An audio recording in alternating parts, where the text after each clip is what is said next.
Olá, graça e paz, meus queridos irmãos. Você está no canal EUNBD, o canal de bênção para a sua vida. Eu sou o pastor Cícero Pereira e estamos aqui para dar prosseguimento ao terceiro trimestre de 2018. Na lição dos adultos, estamos estudando adoração, santidade e serviço, os princípios de Deus para a sua igreja em Levítico, tá certo? Nós já estamos aí na lição de número 8. As outras lições você pode acessar o meu canal e lá está separado por playlists. Você pode assistir as outras lições se você não assistiu, certo? Lembrando você que é professor, você pode estar fazendo uso desses slides na sua igreja, tá certo? Você pode baixar, aí abaixo do vídeo tem um link. Você pode fazer o download em PowerPoint e levar para a sua igreja, onde você pode estar aí dando uma aula diferente, tá certo? Tenho certeza que esses slides farão toda a diferença aí na sua aula. Então, se você não sabe como que funciona, como que é ministrada uma aula em PowerPoint, acompanhe esse vídeo ou assista esse vídeo até o final para você ficar por dentro aí de como que é ministrada uma aula em PowerPoint. Essa aula é bem resumida, mas é objetiva. A intenção é que você, professor da escola dominical, faça uso desses slides, tá certo? São muitas as igrejas que têm feito uso desse trabalho e o Senhor tem abençoado a vida aí dos irmãos. Então, um abraço a todos os professores, superintendentes e alunos das escolas bíblicas dominicais espalhadas pelo Brasil, tá certo? Sem demora, nós já vamos para a lição de número 8, que traz por tema a sobriedade na obra de Deus. O texto áureo se encontra em Efésios capítulo 5, verso 18, que diz: "E não vos embriagueis com vinho, em que há contenda, mas enchei-vos do Espírito." Verdade prática: o exercício do ofício divino é incompatível com o alcoolismo, maus costumes e intemperanças. Leitura bíblica em classe se encontra em Levítico, capítulo 10, do versículo 8 ao 11, e a segunda referência em 1 Timóteo, capítulo 3, versículo 1 ao 3. Introdução. Na lição anterior, acompanhamos a trágica história de Nadab e Abiú, filhos do sumo sacerdote Arão. Embora ciente de sua responsabilidade, eles não temeram entrar no lugar santo para oferecer fogo estranho ao Senhor. O que os levou a agir de maneira tão irreverente e profana? Qual foi o motivo, ou qual seria a causa que levou Nadab e Abiú de maneira irreverente, ou agir de maneira irreverente? Bom, pelo contexto da narrativa do livro de Levítico, nós podemos concluir que ambos eles estavam sobre o efeito de bebida alcoólica, tá certo? Sobre o efeito do álcool, Estávamos embriagados. Por quê? Porque eles estavam embriagados. Porque o contexto dá a entender, porque texto sem contexto ele vira pretexto. Mas em Levítico 10, 8 e 9, ali já começa Deus proibindo, que os sacerdotes, os sumos sacerdotes, o pessoal que entrava ali no santo, no lugar sagrado, ingerisse bebida, ou seja, entrasse ali embriagados, tá certo? Então, pelo contexto da narrativa do texto, nós entendemos que eles estavam embriagados, tá certo? Tópico 1. No tópico 1 diz assim: o vinho na história sagrada. Então, nas escrituras, ou nas sagradas escrituras, o vinho juntamente com o pão e o azeite é visto como bênção de Deus. Isso você pode conferir em Oséias 2:22. Aliás, o vinho era usado até mesmo como remédio. Também em Lucas 10:34 fala isso. No entanto, o seu mau uso levou o homem santo a cometerem escândalos, torpezas e até crimes. Haja visto os casos de Noé e Davi. Subtópico 1, a embriaguez de Noé. Após o dilúvio, o que aconteceu? Noé voltou-se ao ofício de lavrador e pôs-se a plantar uma vinha. E após ter preparado o seu vinho, o que aconteceu? Bebeu até embriagar-se. Gênesis 9, 20.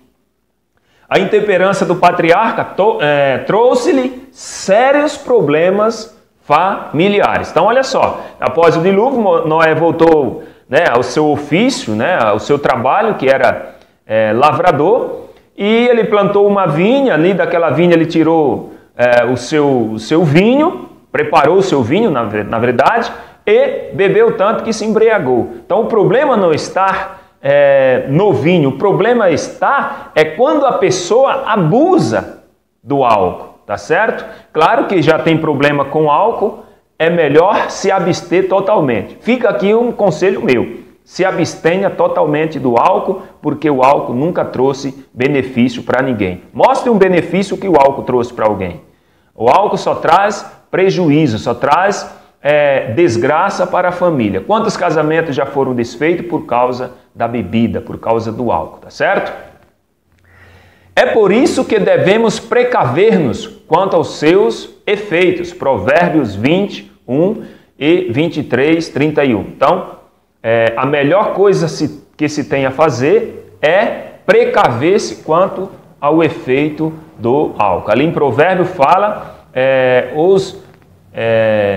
o resultado, o que acontece com a pessoa que é chegada no vinho, é chegada numa bebida alcoólica. Nunca foi bom, o uso de álcool em toda a história do ser humano. Nunca foi bom. As consequências, os efeitos que a bebida alcoólica traz é devastadora. Então nós como obreiros, ou nós como Igreja de Cristo, devemos nos abster totalmente de tal prática, tá certo? A questão aqui não é se pode ou se não pode. Subtópico 2, a devassidão das filhas de Ló. Dizendo-se preocupada com a descendência do pai, o que aconteceu? As filhas de Ló embriagaram-no em 2 ocasiões. Em seguida, o que aconteceu? Elas passaram a ter com o seu pai relações sexuais, gerando aí 2 povos que Deus rejeitou: os moabitas e os amorreus. Subtópico 3, o vinho como instrumento de corrupção. Para encobrir o seu adultério com Batseba, o que aconteceu com o rei Davi? Ele convocou Urias, que estava na frente da batalha, embriagou o soldado e induziu ele a deitar com a sua esposa, que já era adulta e estava grávida Se o seu plano houvesse dado certo, aquela criança ficaria na conta de Urias, o Heteu. Olha só o que Davi queria que acontecesse. Que o plano dele desse certo, que Urias fosse dormir com a sua esposa, E claro que para todo mundo aquele filho seria de Urias e não de um ato de adultério de Davi. Tópico 2, o vinho no ofício divino. Subtópico 1, no Antigo Testamento. Quanto aos ministros do altar, era severamente advertido sobre o uso do vinho. Levítico 10, 8 e 11. Então, esta passagem ela deve ser aplicada também aos crentes de hoje. Tanto ontem quanto hoje, o álcool pode nos levar à ruína. Temos que também levar em consideração que o álcool ele sempre trouxe prejuízo para a sociedade, para o ser humano. Quantas pessoas perdem suas vidas por dias, por hora, no mundo, principalmente no Brasil, por causa do álcool. A pessoa bebe e vai dirigir. Está sob efeito do álcool e acontece aí trágicos acidentes, pessoas perdendo as suas vidas por causa do álcool. A maioria dos problemas familiar é por causa do álcool. Tem pessoas que é viciada, que ele troca o tempo dele com a família para estar na porta de um bar. O bar nunca foi lugar de ser humano ficar. É uma coisa do Satanás. Se dependesse de mim, todos os bares fechavam. Todo lugar que vendia bebida alcoólica tinha que fechar, porque isso é coisa do Satanás. Então, no Antigo Testamento, Deus ele trouxe uma severa recomendação ou advertência sobre aí o uso do vinho, né? O uso da bebida alcoólica. Devemos tomar cuidado, porque essas recomendações também servem para nós. Vamos ver agora no subtópico 2, o vinho no ofício divino. Agora no Novo Testamento. O primeiro milagre de Jesus foi transformar água em vinho, de acordo com João 2, do 1 ao 11, você pode conferir lá. E ao instituir a ceia, ele fez o uso desse mesmo produto a fim de simbolizar o seu sangue redentor. Desde então, a Igreja de Cristo vem utilizando o fruto da vide para oficiar a sua maior celebração, ou seja, a ceia do Senhor. Jesus não proibiu o vinho, é bem verdade, mas a Bíblia nos alerta as consequências de quem é chegado no vinho. Ah, pastor, então se a pessoa tomar uma taça de vinho numa eventual data, de vez em quando, não sei, isso é pecado? Não, isso não é pecado. Porém, tome cuidado com o seu histórico. Se você já tem um histórico de no passado você teve problema com a bebida alcoólica, é bom evitar, é bom nos abster. Nós, como obreiro, o correto é nem chegar perto do vinho, é passar de longe, ou seja, nunca nem experimentar, tá certo? Porque nunca trouxe benefício essas coisas para as nossas vidas. Subtópico 3, advertência quanto ao uso do vinho. Vinho ou bebida forte, tu e teus filhos contigo não bebereis, quando entrardes na tenda da congregação, para que não morrais. Olha só, tal aviso serviu para que no futuro tragédias como essa, qual? A de Nadab e Abiú, não viesse a ocorrer, tá certo? Por isso o Senhor proibiu incisivamente, a partir daquele momento, a ingestão de vinho e de bebidas fortes no ofício sagrado. O Senhor, ele lá em Levítico, ele proíbe ao sacerdote, o sumo sacerdote, ao uso de bebida alcoólica, ao uso de bebida forte, né, ou de vinhos. O Senhor, ele proíbe. Para quê? Para que no futuro não repetisse de novo outras tragédias quanto a dos filhos de Arão. Então nós devemos tomar cuidado com tal uso de bebidas alcoólicas. Ah, mas não é pecado, não sei o que, Jesus não proibiu, Jesus até tomava vinho ou coisa desse tipo, mas a Bíblia nos orienta que nós devemos ser cheios do Espírito Santo. Nós somos templo e morada do Espírito Santo, tá certo? Nós devemos o quê? Andar conforme a palavra do Senhor, conforme os ensinos de Cristo. E ingerir bebida alcoólica não faz parte do bom. Tópico 3, ministros cheios do Espírito Santo. Então, tendo em vista os exemplos lastimável e envergonhoso da história sagrada, o Novo Testamento faz-nos severas advertências quanto ao uso do vinho. É o que nós vamos ver dentro desse tópico 13, tá certo?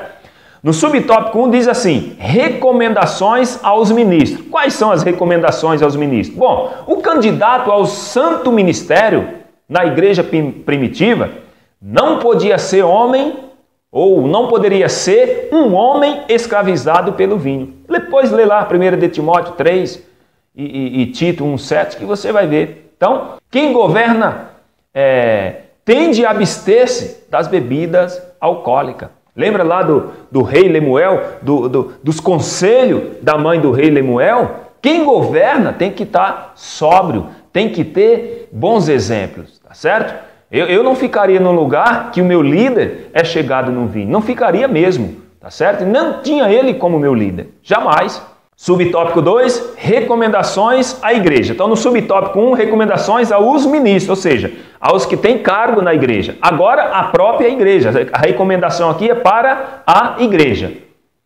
A recomendação quanto aos prejuízos decorrentes do vinho não se limita aos ministros do evangelho, não. Eles também, portanto, que o verdadeiro cristão afaste-se do vinho, busque a plenitude do Espírito Santo. Então não é, a recomendação aqui não está restrita somente a quem tem cargo dentro da igreja. É todo aquele que se achega a Cristo, é todo aquele que se converte de verdade, tá certo? Ah, não tem nada a ver. Tem sim. A Bíblia diz que nós devemos ser cheios do Espírito Santo. E não vos embriaguei com vinho onde há contenda. Quem é chegado no vinho só traz confusão para dentro da sua casa, para sua família, seu emprego, tá certo? Subtópico 3, ministros usados pelo Espírito Santo. No dia de Pentecostes, o Espírito